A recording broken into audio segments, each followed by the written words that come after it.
Perawat Syahrir.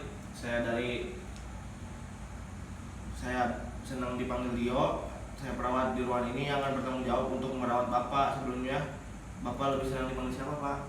Saya lebih senang dipanggil Pak Ilham, Pak. Kalau dulu mas saya semanggil Dede Ilham. Oh iya, Pak Ilham. Kalau saya perhatikan Bapak tampak lebih senang untuk menyendiri. Bahkan saya sering menjumpai Bapak mengeluarkan air mata. Apakah benar seperti itu, Pak? Ya memang betul, Pak. Saya sudah 2 minggu seperti itu. Kalau boleh saya tahu apa yang Bapak rasakan saat ini? Saat ini saya merasakan sudah untuk tidur, Pak. Kemudian saya terkadang merasakan pusing kepala dan perut saya agak mual. Tambah lagi saya memikirkan hal yang terjadi kemarin, Pak. Itu membuat tubuh saya menjadi lebih tidak baik.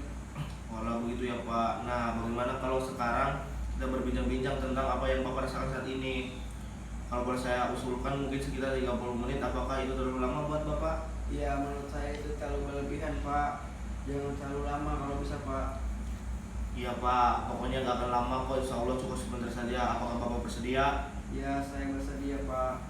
Baiklah, kalau begitu Bapak Ilham nanti saya akan membantu mengajarkan kepada Bapak Ilham bagaimana cara mengungkapkan perasaan sedih secara verbal. Bapak Ilham ingin kita ngobrol-ngobrol di mana? Sepertinya di sini saja, Pak. Saya sudah nyaman di sini. Malas kemana-mana untuk Pak. Baiklah, kalau begitu Pak bisa kita mulai ya. Baik, Pak. Kalau begitu, Tadi Bapak Ilham mengatakan bahwa sering menangis karena sedih. Apa yang menyebabkan Bapak merasa sedih? jadi 1 bulan yang lalu adik kandung saya meninggal dunia, Pak. Dia kecelakaan ketika sedang perjalanan pulang ke rumah, Pak. Kemudian saat itu posisi saya sedang berada di dekat kejadiannya, dan ketika itu saya juga menyuruh adik saya untuk pergi ke rumah dan berkunjung ke acara ulang tahun pernikahan saya. Di situ saya melihat langsung bahwa adik saya telah meninggal dunia, tepatnya di depan mata saya. Kemudian saya sangat merasakan sedih, Pak. Oh, jadi Bapak merasa sedih karena adik kandung Bapak meninggal dunia. Betul seperti itu, Pak? Ya betul sekali, Pak. Tapi saya dari situ sepertinya tidak menerima kehilangan dia, karena dia sangat dekat dengan saya, Pak. Apakah itu merupakan adik satu-satunya, Pak? Dia hanya satu-satunya bersaudara, dua bersaudara. Ayah dan ibu saya telah meninggal dunia, Pak. Dan keluarga saya tersisa itu hanya adik saya. Tetapi sekarang adik saya pun sudah tiada, Pak. Dan di situ saya sangat merasa sedih.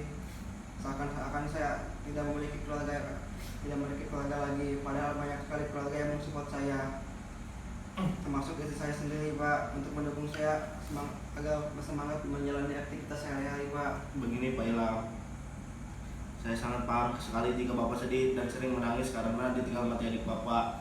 Tetapi apakah ketika Bapak terus bersedih dan menangis hingga lupa makan dan mandi akan mengembalikan adik Bapak? Tentu saja tidak, Pak. Yang Bapak lakukan dengan terus-menerus menangis malah akan membuat adik Bapak yang sudah meninggal merasa sedih, Pak. Oh begitu ya, Pak ya. Saya juga terkadang memikirkan apakah adik saya ketika saya masih sedih seperti ini dia dapat melihat saya, dan ditakutkannya ia ikut sedih lantaran saya sangat sedih kali untuk kepergiannya, Pak.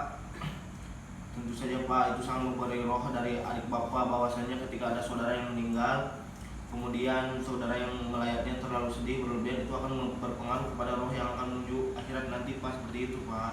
Ya, Pak, saya sedikit paham, Pak. Begini, Pak, saya memiliki 4 cara membantu mengurangi perasaan sedih yang Bapak Ilham alami, yaitu mengungkapkan perasaan secara verbal, kedua mengalihkan ke aktivitas fisik, ketiga sharing dengan kelompok, dan yang terakhir berdoa dan berserah diri dengan Tuhan. Apakah Bapak mau mencoba seperti ini, Pak? Ya, Pak, saya ingin mencoba karena saya selalu lama menghadapi kepergian adik saya, Pak. Saya juga sudah mengambil cuti sangat lama dan saya tidak enaknya, Pak. Terima kasih Bapak mau mencobanya. Untuk hari ini kita akan mencoba cara yang pertama, yaitu mengungkapkan perasaan secara verbal, Pak. Iya, Pak. Menurut Bapak di ruang ini siapa orang yang paling dekat dan nyaman untuk diajak ngobrol, Pak? Tidak ada, Pak. Kalau tidak ada, saya akan mencoba untuk sering mungkin menemani Bapak. Jadi ketika Bapak Ilham merasa sedih dengan penyebab apapun, Bapak bisa mengungkapkannya kepada saya atau perawat lainnya yang Bapak percaya. Dengan mengungkapkannya, maka harapan kami bahwa Bapak akan jauh merasa lebih nyaman. Apakah Bapak bersedia mencobanya sekarang atau saat suatu saat nanti Pak? Ya, saya sangat senang sekali Pak, Bapak telah peduli dengan saya. Kali kalau Pak Ilham bersedia mencobanya, baiklah Pak, bagaimana perasaan Bapak setelah mengikuti kegiatan ini? Saya sangat lega Pak, karena saya sudah bisa mengungkapkan apa yang membuat saya sedih.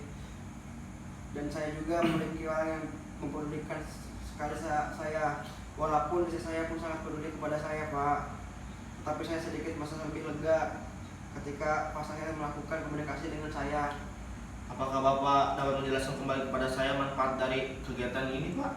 Intinya dari komunikasi ini, kegiatan ini bertujuan yaitu supaya dapat mengurangi rasa sedih saya terhadap meninggalnya adik kandung saya dan juga dapat mengubah pola aktivitas supaya kembali seperti sedia kala. Bagus sekali Bapak sudah mengikuti kegiatan ini dengan baik. Setelah kegiatan ini, coba Bapak ketika sedih mau dan mampu melakukan latihan tadi. Ya Pak, saya berusaha semaksimal mungkin. Saya rasa kita sudah ngobrol-ngobrol selama 30 menit. Bagaimana kalau besok pagi kita lanjutkan lagi ngobrolnya, sembari saya ajarkan langkah yang kedua? Apakah Bapak bersedia? Tentu saja Pak, saya sangat bersedia. Kalau bersedia, di mana kita akan ngobrolnya Pak? Besok kita ngobrol di taman saja Pak. Kebetulan istri saya besok menjemput saya. Sekalian kita ngobrol bersama supaya istri saya juga tahu bahwa saya sudah berusaha untuk tidak bersedih dan berkabung lagi. Baiklah Pak, nah sekarang Bapak bisa istirahat. Terima kasih atas kerjasamanya. Assalamualaikum Pak. Waalaikumsalam Pak. Terima kasih.